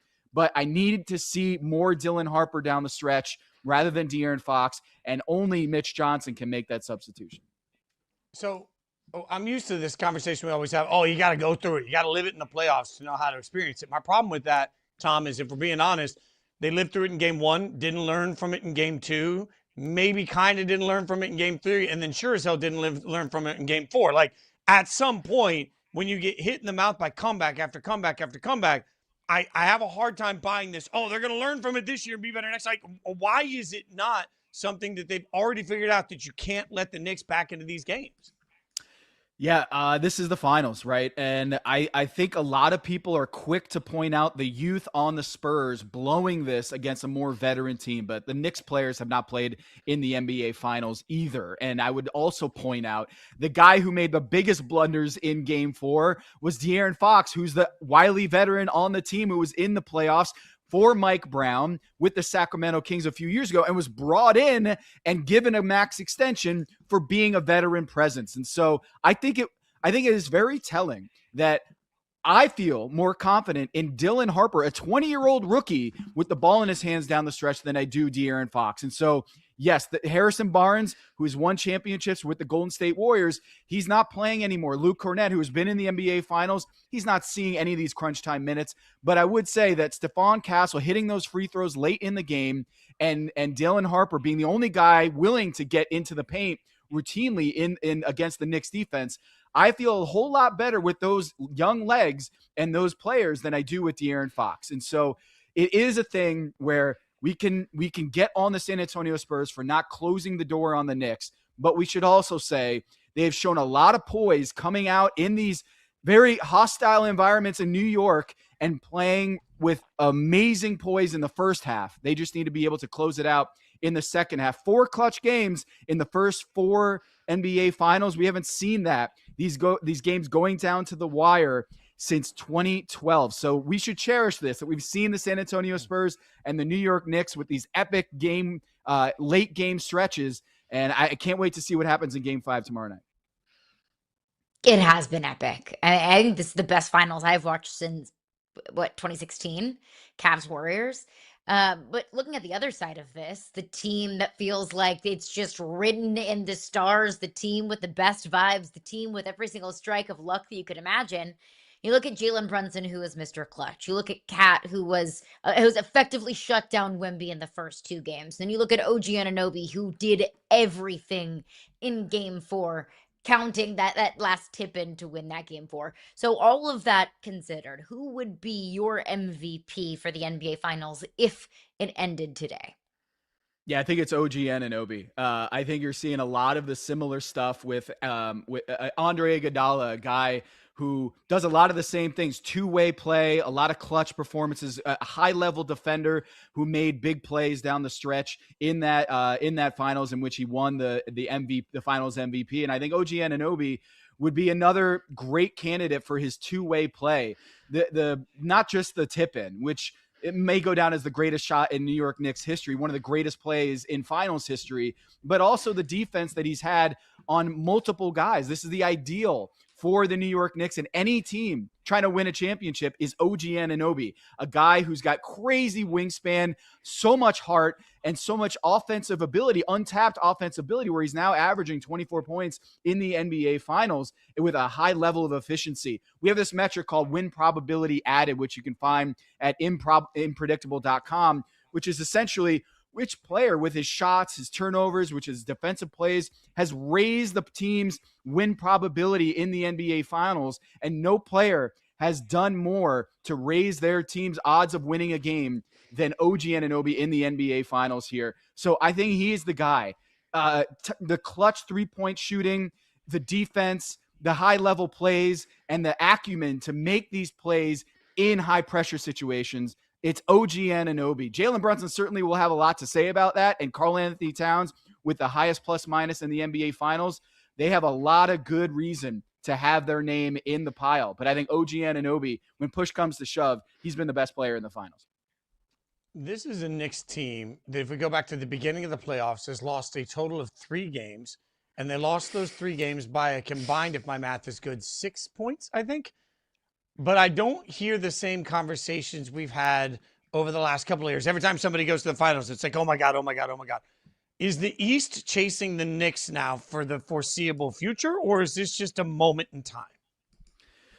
Well, I think Giannis Antetokounmpo has a lot of say in that. Is where do I want to go in this offseason? We're hearing a lot of reporting around Giannis Antetokounmpo sweepstakes, and I think the Knicks, previously linked to Giannis Antetokounmpo, but I would suspect that Giannis, when you're looking at his next destination, whether it's Boston or Miami, certainly wherever he goes will be at the top of the East conversation alongside the New York Knicks. So I'm not willing to say that there's a potential dynasty here from the Eastern Conference New York Knicks, but I do think that Giannis Antetokounmpo, wherever he lands, is going to have a major role in who's deciding who comes out of the Eastern Conference. Let's not forget the Indiana Pacers here with Ivica Zubac's acquisition, with Tyrese Halliburton coming back, that they're also not going to be contending. Now, if Giannis goes to Cleveland, for example, in a trade for Evan Mobley, I would put them right there alongside the New York Knicks coming out of the East next year. So,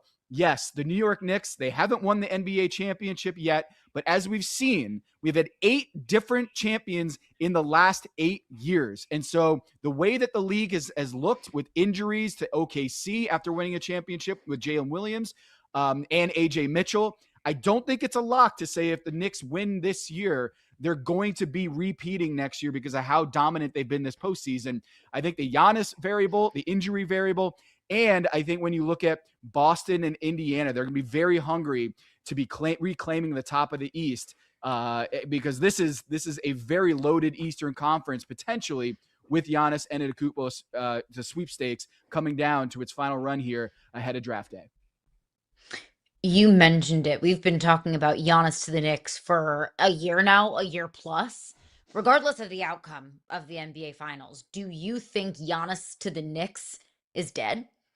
Yeah, I think it is. Barring any look, knock on wood, but we saw Tyrese Halliburton go down in Game 7 with an Achilles tear. Barring any injury going forward, I don't see that the New York Knicks are going to make another run at Giannis Antetokounmpo, given that Karl-Anthony Towns has been a perfect fit. You can't look at Cat and say he has been anything less than the wildest dreams of being a New York Knick when you're looking at how he's played against Victor Wembanyama and the fact that he has made big-time play after big-time play, leading all players in plus-minus and making the threes, making the passes, being a fulcrum in the offense. I don't see them saying, look, we need to move away from Karl-Anthony Towns and go get Giannis Antetokounmpo. But you know what? We'll see what the rest of the postseason holds. This series is not over. I can say that I don't think if the New York Knicks make the championship run here and they finally bring a title to the New York fans for the first time in 50 plus years, that they're going to make any seismic changes to the team.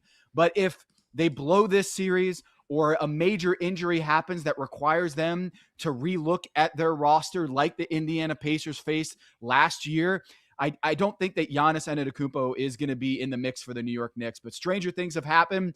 We'll see how this series closes out, and then we can have that conversation again. You guys can check out the big number. Also, TomTheFinder.com. Follow him on social media. Tom, always great stuff, man. This has been an electric series. So hopefully we just keep getting more games because it's this much fun to talk about. Have a great weekend. Enjoy the next game. Let's see. I mean, the story writer in me really wants to get MSG for the chance. Give me Game 6, Tom. Give me Game 6. That's all I'm asking. Just get me to 6. Thanks, guys. Anytime. Thanks, Tom. Appreciate Tom always hanging out with us. All right, coming up next from the NBA to the W, we'll get you caught up on some of the biggest stories in the W from last night.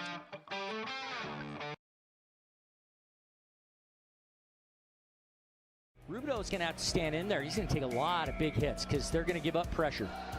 Fake handoff from the 3, launches, got a man deep, caught, touchdown, New Mexico, Damon Street with the answer. Let's watch, there's Rubido gets drilled and just, poorly timed on the defensive play by or Decius. Decius jumps and the ball's not even there yet, but a great play though for New Mexico. Honestly, do you think you could have continued? Do you think if there was a minute left in the fight, you would have been okay? Meaning, sorry, a minute left in the round, not the end of the round. So if you look back at it, I got the uppercut. No, for the people that know my fights, I've been dropped multiple times in different type of fights, in championship fights. And what I do is I get back up, and no matter how much time is left on the clock, I get back up and I end up winning. What's it mean to you to see your squad still celebrated and embraced like this 40 years later? It's pretty crazy, to really still see this, and they haven't been in the winning circle since 40 years. It's time that they put it together. 40 years of what this team that I played with, this is like the best team I played on in 86. I played on the 98 Yankees too, but this team here was a team that you just didn't want to mess with.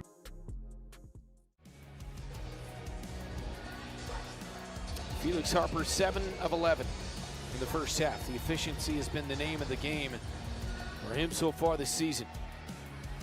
Handoff left side, down the near boards, open space, and JT Stokes in for the touchdown for Fishers.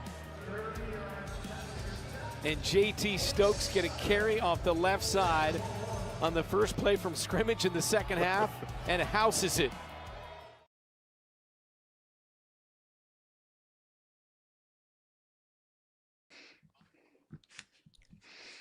Last night in the WNBA, what you need to know after a busy slate. We're going to go through a bunch of games. It's a new feature here on Yahoo Sports Daily. We get you caught up on everything that happened last night in the W. It was a big one. Caroline, let's start with last night's game between, Indiana and Chicago, because why not start with Caitlin, where the Fever made WNBA history in their win.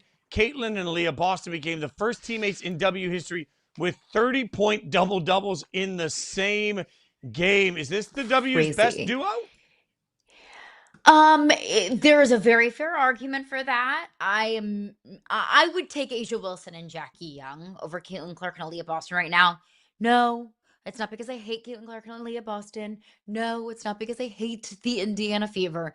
But it is undeniable to say that Asia Wilson and Jackie Young would be the dynamic duo. That if any general manager in the WNBA could draft a duo, they would be the one. But I think Caitlin Clark and Aaliyah Boston are going to have a lot of success together.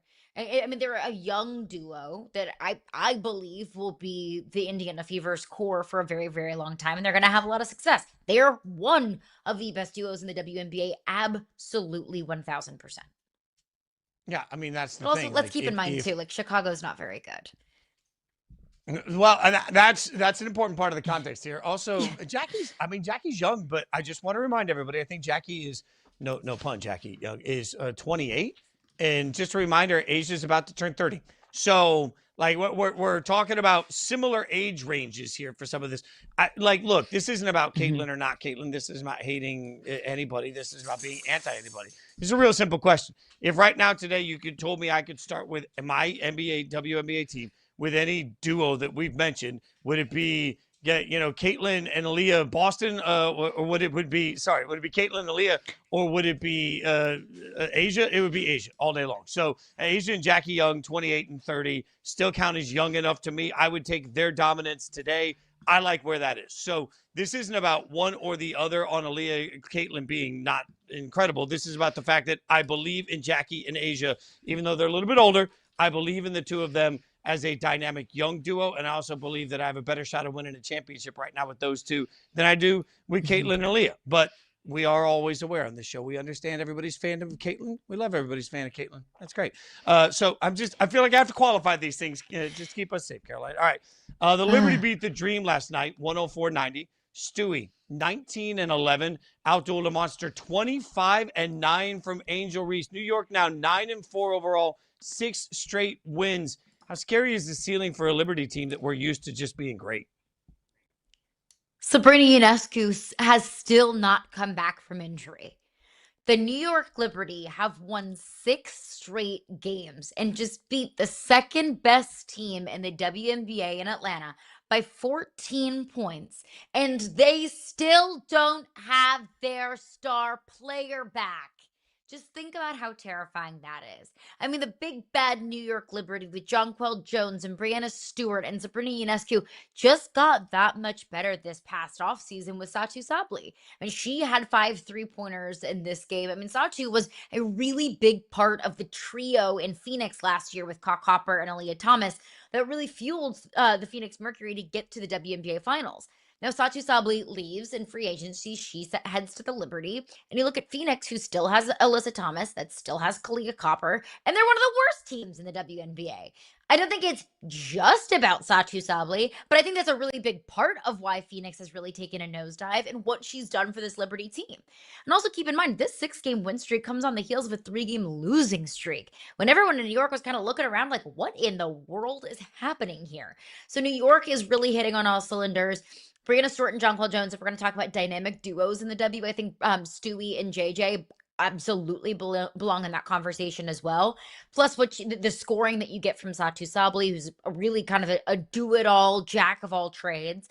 And then you add in the fact that Sabrina Ionescu, when she gets back and she's healthy, I mean, she can score from anywhere on the court. So, yes, this New York team is absolutely terrifying and looks like it is poised and ready to make yet another trip to the Commissioner's Cup, final. Let me just say, if it ended today, we would have a Lynx Liberty Commissioner's Cup final, which is what we got in the WNBA finals just a couple of years ago. And that was a contentious, dramatic matchup. So if you're just looking for drama and for storylines and also good basketball, you're keeping your fingers crossed that we get Liberty Lynx in the Commissioner's Cup final. Now, we talk a lot about championship culture. The Liberty have a ton of that. They have a ton of been there, done that. They played with their food a little bit earlier in the week, taking on Connecticut. I thought that was a bit concerning, but I think that's going to happen. Connecticut is just really bad. So the Sun are just bad, and I think teams sort of mail it in when they play there, especially at Connecticut where the vibes are bad. So when I was watching that game, it was a little bit like, hey, you're not the Liberty know they can win, they can coast. I think the way that they beat the Dream is significant, particularly because the Dream are somebody we've talked a lot about that's so good over the course of this season. I want to give Angel credit though, 25-9, big game for Angel Reese. She continues to have big games in big moments. Like, I think it's funny because we talk all the time about narratives. Angel, definitely there are narratives around the way that she gets her stats. 25-9 is an undeniable night against a very good team. So maybe those are the moments where, frankly, everybody needs to step back and put a little bit of respect on her name, the way she played. And also, points are points. Like, me-bound points count just the same. You don't get extra points for razzle-dazzle. Yeah, you are 1,000% correct about that. All right, let's keep it going from last night in the W. The Wings beat the Mercury 85-70. Paige notches her third career 30-point game. 4 of her 5 assists went to AZ Fudd. Can this connection carry the Wings? I know we've talked a lot about AZ not necessarily developing as quickly as some people want, but when we see it, do we believe it? First of all, Paige is just a freaking baller. She is everything that everyone thought that she could be in the WNBA. And it is great to see her really blossom in this second year. She talked a lot about, how in year one, she just had to get this feat of the game under her belt, what was asked of her as the focal point of an organization. So you're really seeing her just fill into that role so gracefully. Is it Paige and AZ? Can they carry this team into the sunset for the next decade? Yeah, I do believe that they can. We have proof of concept of this duo, at least at the collegiate level. So we know that they have that chemistry. We know that works, that formula works. But for the right now, it won't be Paige and AZ. Like, AZ is still developing. AZ was dealing with some injuries. She's been a little bit banged up. AZ's been a little bit inconsistent, which is fine. Whenever you're getting your first experience as a professional, some of those growing pains are inevitable. And, obviously we're going to compare her to Olivia Miles, which is a fair comparison to make. Olivia Miles hasn't had those inconsistencies. She's been absolutely electric in Minnesota. But let's point out that AZ is still in her first month in professional basketball. Some of those warts are going to come as a rookie. For right now, though, who's going to carry the Wings? It's not Paige and AZ, it's Paige and Arike Ogunbowale.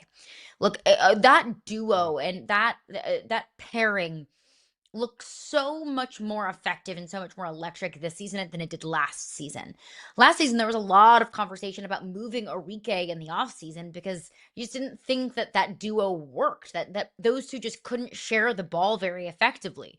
Jose Fernandez comes in as their head coach, and all of a sudden, things are clicking on all cylinders. Jessica Shepard is also brought in free agency this past offseason. She brings a really nice veteran presence to this squad. So can Paige and AZ be the dynamic duo in Dallas for a long, long time? Yes, I believe that. But for the right now, and if Dallas makes the postseason this year, it won't be because of Paige and AZ. It'll be because of Paige, Arike Ogunbowale, and Jessica Shepard, and the fact that AZ is given the time to grow and develop and kind of get her feet underneath her in the W.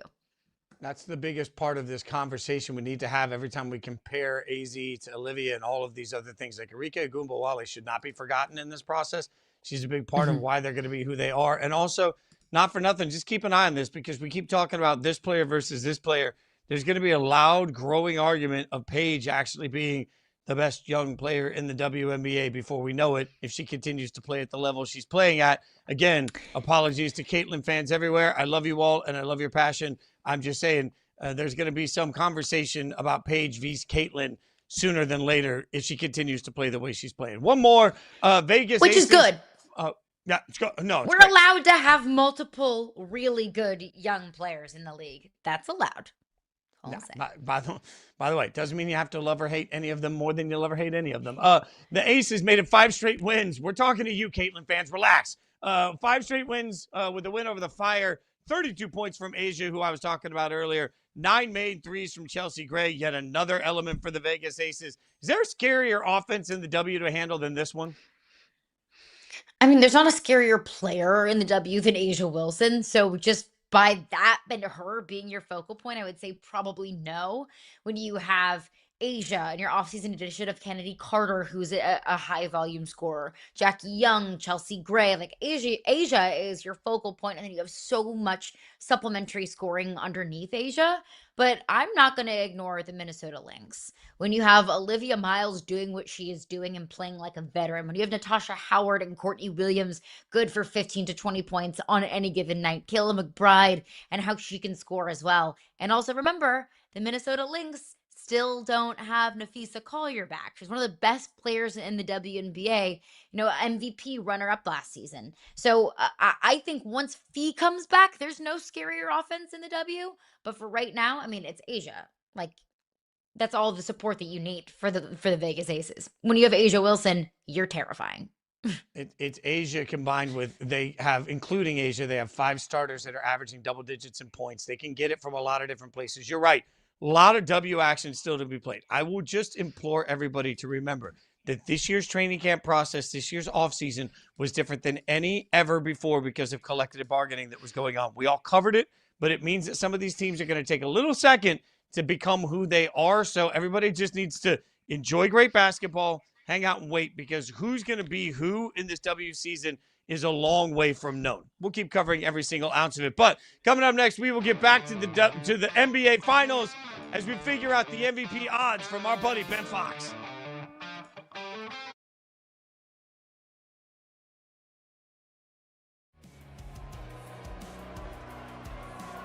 There's the toss to Kerrigan. He is destroyed at the 2-yard line. Yeah, and a great effort by Carson Taylor, defensive end. He makes Kerrigan really have to get wide here, and then good pursuit by the rest of the defense. Arizona down by 3. Snap to Myler. There's the give to Clark. Open space, hurdles a defender, and he's tackled at the 17. What's the difference between your show and their show? I'm going to say we have the superior talkers because I'm on the show, and nobody's a better talker than me in all of professional wrestling, and that's just a fact. We just feel really special, and we feel very distinct. And I think the biggest reason why, more than anything else, is because when I'm watching All Elite Wrestling, I don't feel like I am watching somebody play a character. My take on college football is it's always a regular season sport to me. It will always be a regular season sport. That is the beauty of college football. And we've put too much emphasis on the playoff that taking this playoff and expanding it, you take what college football is and you dilute it. And you take that regular season and you're going to have load management in college football late in the year. Like, you don't want that. I think the people pushing for this are not the people who care about the well-being of this sport and appreciate college football for what it is. Pretty low scoring first half with 5:38. Gonna send it deep. And Puka Williams out of his own end zone. Out across the 10 with a seam. He's out of Williams there. on the run. Inside the 20, breaks the tackle of the kicker, but Sutherland got just enough to trip him up. Huge return down to the 13-yard line. And the guys are going to make fun of him because he got tackled by the kicker to stop him from scoring a touchdown. Holy smokes. Say Brendan Sorsby throws 2 picks in the first half of a game. You'll have people wondering if you have money on the Tech under. Every play will be scrutinized and questioned. That from Nicole Auerbach, who does a great job covering college football. I saw that tweet. It got some controversial reaction from people. Everybody had something to say. To discuss that and other betting odds that we're going to have over the course of the weekend, we welcome in Ben Fawkes to the show, senior sports betting analyst, to break it all down. How are sportsbooks in Vegas approaching Texas Tech and Sorsby with this being such a loud and transparent conversation happening right now? Yeah, well, first, good to be back. It's been a little while. It's been so long. I have another ya. background here. We have another poster. So fancy. We'll keep replacing them over the course of a couple weeks and months. But I think sportsbooks very happy. They have a couple months, right, to figure this out. And it's also important to note we don't know if Sorsby is playing after that potential 2-game suspension, right? So there's a lot to get into with, obviously, the 20-minute video that was released from the AD and the president and everyone else. But as of right now, it's kind of business as usual, as much as it can be at sportsbooks. Talking to a couple odds makers yesterday, Brendan Sorsby is listed to win the Heisman. I believe he's about 20-1. That at one book's about the 11th best odds, right? So he was on there. He's a long shot to be the number 1 pick next year. Like, this is obviously a very important player, both to Texas Tech and kind of in the college football landscape. So I don't think there'll be any differences right now. Obviously, college player props previously, before any of this Sorsby kind of information had come out, were always kind of a hot topic, right? Both in college basketball and college football. And so there already are a lot of states where sportsbooks can't offer specific props, right? Let's just say Brendan Sorsby over under 260.5 passing yards in a specific game. So if there was one market where I think they would probably err on the side of the caution, eventually, that would probably be it. I don't see the upside, let's say, in offering that. It seems like there'd be a lot more controversy surrounding that than benefit from the handle. But in terms of Heisman, Texas Tech to win the Big 12, Texas Tech national championship, it's all kind of the same as if not necessarily none of this had happened, but ultimately you kind of post the number and we will see, along with the odds makers, kind of what comes down from this 2-game suspension, then if and when he plays. Obviously, Texas Tech wants Brendan Sorsby to play.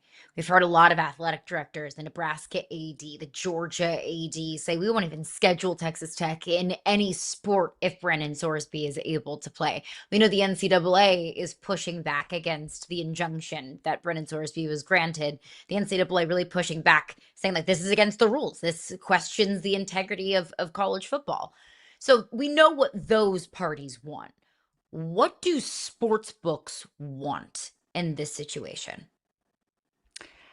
I think ultimately the number one thing that odds makers and the sports betting industry and commissioners, right, of every professional sports league, there was a time, it's difficult to remember, right, but before 2018, sports betting was essentially legal in Nevada, and that was it. The number one thing everyone talked about was the integrity of the game, right? And that is the concern with sports gambling. And so I think that's really what this boils down to, is the integrity of the game. There has to be a red line. And I do think, we saw, I believe it was, I'm going to check if it was the president, I believe in his quote, or is the AD, yes, who essentially said, he's made mistakes, talking about Brendan Sorsby, looked me in the eye, reassured me he did nothing to jeopardize the integrity of the game that he's competed in. He hasn't given information about a game that he's competed in, right? We saw that some of the Terry Rozier, the Chauncey Billups accusations, or affected the outcome of any game he's competed in, right? So again, we bring up, let's say, Jonte Porter. I don't think we want to start parsing, was he participating because he was a redshirt player, right? Was he the starting quarterback in an actual game? Yes, there are different levels of Jonte Porter, right? Was in a game and was intentionally doing things that would impact the integrity of the game. Brendan Sorsby wasn't playing. That being said, I think this is just where, as sports, you have to draw a line somewhere. And if you are betting as a college athlete on your team, regardless of whether you're playing, especially the fact that you're a quarterback, that just has to be it. That's the third rail. We saw this, right, with Iowa State and Hunter Deckers. He didn't get to come back. And so I think that's also some of the precedent, right, is ultimately mistakes have to be punished. There have to be consequences for your actions. And I think the precedent that a lot of people have an issue with is they're saying, well, there's consequences for your actions, except if you have a really good lawyer, right? Or go to the specific judge. And then it may be not as much. And also, he's just such I think we can't overestimate, too. He is such an important player, not just for Texas Tech, but for this college football season, right? Whether or not he plays can determine who wins the national championship, right? He is that important a player. This isn't a backup lineman on some other small school, right? So I think that's why this is front and center as well. But ultimately, I just think it's a very dangerous precedent if he ends up being allowed to play. And also, look, it is, if you're treating this at face value, and I think it's important that we do, that is a mental health issue, and he checked himself in for gambling addiction. There's also nothing to say that 3 games down the road he doesn't relapse, right? And so this is a day-to-day thing. We don't know exactly what's going to happen, but it is something you definitely had to check when it came out and whether it was a parody account or everything else, because I don't think people thought this is the way it was going to go, certainly. And it has just kind of widespread ramifications, both for college football and I think for professional sports as well. Well, speaking of ramifications, like we've gotten to a world where every time a player's awful, we wonder if he's on the take, which is what happened to De'Aaron Fox, who was so bad in the last game of the NBA Finals that everybody started asking questions. So let's switch to the NBA Finals at this point. Again, not implying De'Aaron Fox was in any way doing anything nefarious. I just think he sucked. So here's the question. If you want to bet on the Spurs to make an incredible comeback, what's the right approach to do it?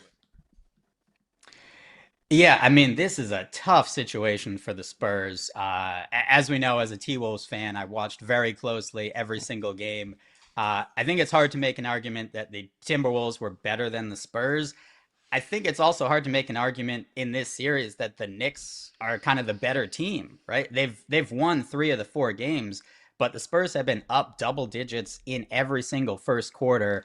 I believe they've covered the first quarter spread in every game. They've covered the first half spread in 3 of the 4 games. You know, they had the ball. Wemby had the ball with 12 seconds left, tie game. He turned it over in game 2. They had the ball left with 12 seconds left in the last game, up 1, and they somehow lost both of those games. So they have to kind of feel like we are right there. Stephon Castle, it's hard to argue with saying, hey, if we do what we're supposed to do, we should win these games. It is a tall task to win 3 straight games because ultimately the Knicks are going to have likely some game, right? They're hot from 3-point shooting. The Spurs cool off, and it's just difficult to do that 3 times in a row. So the way I would look to this is kind of the same thing that people have been doing the last couple games is Spurs first quarter, Spurs first half, right? The Spurs are about a 5.5 point favorite. I think in the first quarter, it's -2.5. They've covered that in every series. And I think in the first half, it's Spurs -3. If the Spurs are going to come back, they have to have a strong first quarter and first half again, because we've already seen what happened when they did and had a giant lead. It's hard to believe that if they're down 10, let's say at halftime, they're going to have enough to come back and win that game 5 to push it to a game 6. I don't think you want to touch the series price at all. I think that's what it is. But I think in terms of actual games, the Spurs have responded every time this postseason. They were down 3-2 to OKC as well in the Western Conference Finals. They've done it at home. They've done it on the road. We've seen it in Portland without Wemby. We've seen it in Minnesota.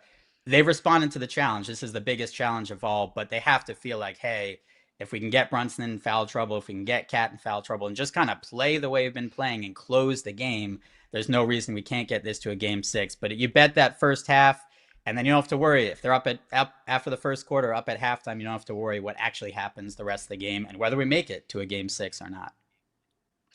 This series has been epic. I expect game 5 to be no different, but that is not the only great sporting event that we have this weekend. Obviously, the World Cup. So I'm curious, Ben, because we know that sportsbooks set odds, not just based off of the X and O's and the analytics and who they think is going to win. It's also based off of betting trends. So how much are sportsbooks factoring in American bettors' tendency to bet on Team USA when settling their odds? Yeah, I mean, for one, it's great, obviously, for sportsbooks, right, that it is in the U.S. and Canada and Mexico for the sole reason that it's also in the time zones, right, when people generally are going to watch the game. Now, obviously, there's some midnight Eastern games, but there aren't any of those 3 a.m., 5 a.m. games that we've seen sometimes when the World Cup is overseas or somewhere else. And so you're just going to have a lot more eyeballs on it. Ultimately, for the U.S., I think in the futures market, there's a little bit, right, of an adjustment. The U.S. is around 50-1, 60-1 at sportsbooks. I think if you ask the true odds of the U.S. winning the World Cup, it's going to be higher than that, whether that's 80-1, 100-1, somewhere in there. So, yes, I don't think betting necessarily on them in the futures market is going to be the wisest wager. But ultimately, sportsbooks want the U.S. to go. There's kind of a happy medium, right? They want them to go maybe let's say round of 16 or so, just because you're going to keep the casual US soccer fan in it. And once you're betting on the US and you're in the apps, hey, all of a sudden Brazil's playing, let me throw a little something on there, let me throw it. So the sportsbooks are going to get their money back based off of whether or not the US is still in it, just because the casual bettors are going to bet on the other games as well. And ultimately, this is a massive betting event, right? I've seen estimates for just the U.S. of $2 to $4 billion on the World Cup. I've seen worldwide $50 billion. Like, this is the event. This is the betting event, certainly of the year. And that's why it's every 4 years as well. It is a massive deal. So sportsbooks want the U.S. to be in. There's a little bit of that tax in the futures market. On a game to game, I don't think they're really going to be chiseling, 5-10 cents on the price, just because they're going to make it back in the end as long as the US stays in. And yes, there's going to be 80-90% of the money on the US, so they will take hits on those individual games if the US wins, but ultimately they'll make it back in the end if the US stays in the tournament long enough. All right, give me like They 30 always do. seconds on this, Ben. Are any big popular bets real quick for people that are looking? Are there popular bets out there? Ultimately, to win it all, Spain, France, kind of the favorites you would expect. And one that's gotten some money, Portugal, I would say, is the one that's moved from kind of double digits up to about around plus 750, 700 to win the tournament. So that's been one. And some Hail Marys, I would say, on Haiti. They have a lot of liability. They are 2,500, 3,000 to 1. It would be great if they advance out of the group stage. I don't think they're going to win the World Cup. This is going to be electric, and we'll keep you caught up on it on this show with tons of special guests. And Ben, as always, we missed you, buddy. It's great having you back to get us caught up on everything that Vegas needs. Nice news poster. Let's see what we get next time from you. Read him on Yahoo Sports. Follow him at BFawkes22. Ben, thank you for the time. Always. It's great Thanks, stuff from Ben. I just wish he was here for the watch party tonight. All right, we're going to go nuts next. We can't wait. Some of the big stories you need to know for the weekend, and we'll tell you just how good they are.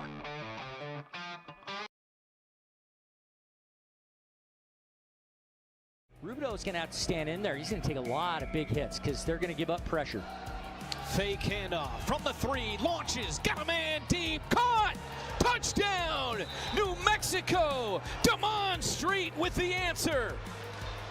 Let's watch, there's Rubido gets drilled and just, poorly timed on the defensive play by or Decius. Decius jumps and the ball's not even there yet, but a great play though for New Mexico. Honestly, do you think you could have continued? Do you think if there was a minute left in the fight, you would have been okay? Meaning, sorry, a minute left in the round, not the end of the round. So if you look back at it, I got the uppercut. No, for the people that know my fights, I've been dropped multiple times in different type of fights, in championship fights. And what I do is I get back up, and no matter how much time is left on the clock, I get back up and I end up winning. What's it mean to you to see your squad still celebrated and embraced like this 40 years later? It's pretty crazy, to really still see this, and they haven't been in the winning circle since 40 years. It's time that they put it together. 40 years of what this team that I played with, this is like the best team I played on in '86. I played on the '98 Yankees too, but this team here was a team that you just didn't want to mess with.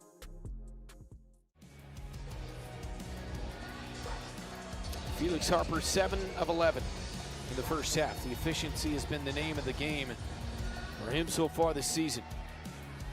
Handoff left side, down the near boards, open space, and JT Stokes in for the touchdown for Fishers.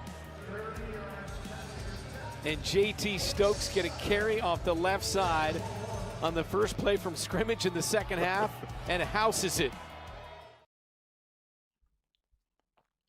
It's race week again. This time we head to Barcelona, Catalonia. You can check out Yahoo Sports coverage of the Barcelona Catalonia Grand Prix this weekend. You can watch F1 practice and qualifying coverage for free on yahoosports.com and the Yahoo Sports app. Free practice 2 begins today right after our show, 11 a.m. Qualifying takes place tomorrow, June 13th at 10 a.m. Eastern. The Barcelona Catalonia Grand Prix itself will stream on Apple TV at 9 a.m.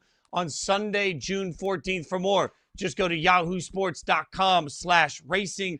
yahoosports.com/racing. Going to be an epic weekend for F1. Certainly can't wait for F1, but that goes without saying. Let's head into some other can't waits. It's a busy, wild weekend of sports. You know the way this works. We're excited about something. If we can't wait for it, Director Tony's going to play you this sound effect. Can't wait.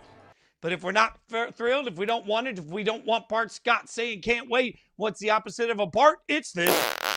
That's right. So you're either going to get the Bart or the fart. First up, UFC at the White House Freedom 250. The headliner here, the unification title match between UFC lightweight title Ilya Topuria and then interim champion Justin Gaethje. The match will close out the entire show Sunday, June 14th. It begins at 8 p.m. Eastern on Paramount Plus. Undefeated comes in tonight. He's heavily favored, right? So at this point, Topuria is heavily favored. What do we think? Bart or fart in this one? Bart for the fight. Topuria, undefeated. Gaethje, number 2 ranked UFC fighter in the world. Like it's a battle of the heavyweights here. So the fight is going to be good. And then Bart for the environment. It's on the White House freaking lawn. Oh, wait, look at that. All of the pomp and the circumstance and the attention and just everything involved in it. Like, this is not an easy event to pull off. You look at that stage, think about how many generators they need. Think about, the bathroom setups that they have to have. Think about the security measures that are going to be in place. The fact that this has been planned so meticulously for so long, an event on this level of this caliber is not this easy or cheap feat to pull off. So Bart to all of it involved. I'm excited to see just everything that goes along with this fight. The spectacle. I mean, you could Bart this, you could double Bart this, you could triple Bart this, all the Barts. Can't wait.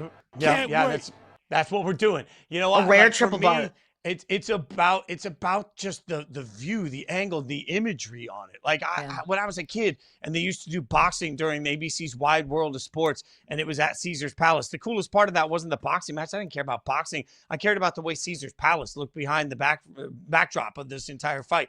Then I think about, for me in my life, I've been lucky enough to play a couple of different performances for private events on the White House lawn. It's an incredible moment. For me, seeing this fight, not to mention what Gaethje has on the line and the fact that you've got this sort of American institution behind it. Yeah, I think the fight itself is going to be epic. Uncrowned is going to do a great job of covering that fight. But I would say just the backdrop you see right there. Y'all can take your politics and put them someplace else. To me, I want to see the White House behind this ring. It's America, like 250 free. Yes, America all the way through and through and through. Give me a fight on the White House lawn. I love this. I want it. I want even more of it. All right, let's keep going through the Bart and the fart. Next up, the return of Tarek Skubal back on the bump for the Tigers. 7:10 Eastern Saturday showdown at the Guardians. 38 days removed from elbow surgery. Rehab start just 5 days ago. Bart or fart for the return? Always a Bart for Tarek Skubal. When you get an opportunity to watch, thank you, Bart Scott. When you get an opportunity to watch someone who is one of the best at what they do, I will always take that opportunity. I think the entire Major League Baseball world has kind of been waiting for Tarek Skubal to make his return. And then also, it's kind of a chess match for the Detroit Tigers of what they want to do with Tarek Skubal moving forward. I don't think he's going to be in Detroit long term, but also, what does his return mean for a potential market for Tarek Skubal? So all of those things are incredibly fascinating. But have you seen Tarek Skubal recently? No. By any chance? I just wonder, maybe like what he's been eating while he's been in rehab. He looks a little puffy. So maybe fart for that. Maybe it's a fart foreshadowing for a rough couple of outings that we might see for Tarek Skubal, because he has definitely put on some rehab LBs. Yeah, well, maybe he's probably if he's been, depending on what he's been eating, he might be farting on the mound. This one's a fart for me just because the Tigers suck, right? Like, I get it. Everybody's, let's see. Like, if your main sales, and you make a very good argument for it, Caroline, but if one of the main reasons we are inspired to watch this is to see what kind of trade value somebody has to go to an actual meaningful team, what does that tell us? That tells us, like, you're going to watch the first 30 seconds of this, and then it's going to go to second screen. And then, especially knowing the NBA's on that night, it might go to third or fourth screen. And then it suddenly goes to, I'm just checking updates on my phone. I want to be genuine with everybody. I can't make an update on my phone event into a fart. So it's a fart. There's no doubt it's a fart. All right, next up, World Cup. by everyone's account, the game of the weekend, Brazil and Morocco, Group C. It's at New York Stadium. It's in the Meadowlands, 6 p.m. Eastern. Neymar continues to nurse an injury following a surprising selection to the Brazil squad. Morocco's got a pair of key injuries of their own. Bart or fart for this one? I will Bart for the World Cup. Can't wait. It just started yesterday. We're going to get to a point. This is a very, very long tournament. We may get to a point where, a Brazil-Morocco-esque matchup doesn't necessarily tickle the twine, 2.5 weeks into it versus day 2 of it. But it's also new. It's also fresh. Everyone's trying to get out of the group stage. So, yes, this is a Bart. I watched South Korea and Czechia last night in Spanish to really get into the, a nice little World Cup vibe. So I'm feeling it. I'm feeling the good World Cup energy, and I'm riding that in today and right into U.S. versus Paraguay. Thank you very much. Yeah, I mean, that's what you just mentioned. Like, look, this is I'm going to fart this just because, again, it's Saturday. I'm going to be focused on soccer. The NBA. Like, no. But also, that's the thing. What we're forgetting in this is that by the time this match actually starts, I might just be getting over whatever the physical ramifications are of tonight, because tonight's a real Bart. Like, we got watch parties all over this country at 9 p.m. Eastern tonight for Team USA. Like, even up here in Connecticut, the number of places that are putting up 25-foot screens and hosting World Cup watch parties. We just heard Ben Fawkes talk about the unimaginable amount of money that's going to be bet on the World Cup. The amount of people that are going to have their phones out just making wild bets on Team USA while we're watching the action at watch parties all over the country. This is one of those rare moments in sports fandom that unifies us all together. Everybody that's going to be at these parties is rooting for one thing. We're going to hear countless USA, USA. Like, that's the Bart for me. Inject that in my veins. I need it. I need to feel every single ounce of it. I need every piece of it. I want World Cup in my veins. It's going to be hard for Brazil, Morocco, which clearly is going to be a better match according to literally everybody. I get it. You can keep your quality over there. I want my party, and my party is tonight, 9 p.m. Eastern. Yeah! Bald Eagles. Can't wait. Oh, man. Oh, if there was a like if just one watch party was like screeching bald eagles over the top of the screen, take all of my money. Take every ounce of money I've ever made. Up. I want to be at America, that one. baby. Screeching. By the way, the Heck Screeching yeah. Bald Eagles is a great patriotic band name for 4th of July gigs. All right, let's get one more in. Number 3, Georgia taking on number 6, Texas, Saturday, 8 p.m. Eastern. You guys are saying, what? College football? No, we're talking about Omaha. Georgia comes into this game scorching Great show hot. on dirt. They've won 8 straight games, including the SEC tournament. Texas enters the College World Series, having defeated number 11 Oregon and Austin from their super regional. Bart or fart for this one? This is such a Barty weekend. Can't It's the wait. best sports weekend in a long time. This is a Bart. I mean, Georgia was the best baseball team in the SEC this past year. And if you know the SEC, you know being on top of that conference is a massive accomplishment. The SEC is so incredibly deep. Texas, though, second best team in the SEC. So you've got a battle of the 2 best teams of the best conference in college baseball. Give it to me now.